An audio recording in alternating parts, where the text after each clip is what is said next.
وأقبل رمضان الخير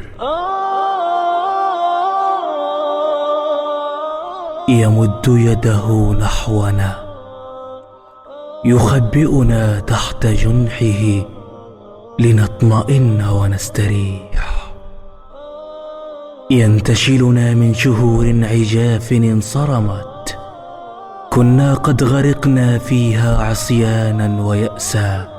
أقبل الشهر الكريم ينقذنا من أزاميل الذنوب، ويفك أغلال الضيق عن الفؤاد المكبل بالمعاصي. وأهلا ثم أهلا بالنقاء، ثم أهلا بالنقاء.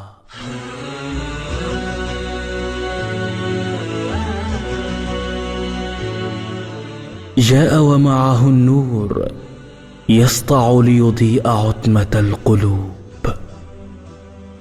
أوقاته ثمينة وأيامه معدودة، الأجر فيه عظيم والحسنى فيه بزيادة.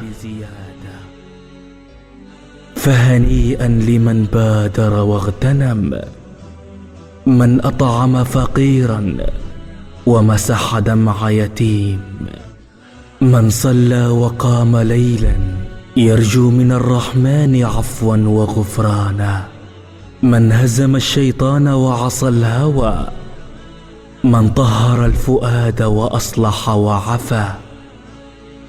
أقبل رمضان فأقبل له واستبشر،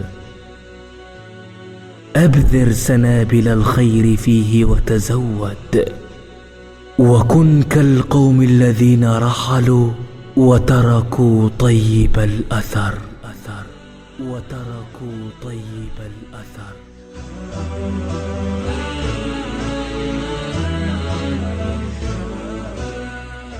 بقلم أمان العتيبي، مونتاج أمنية بيضاء،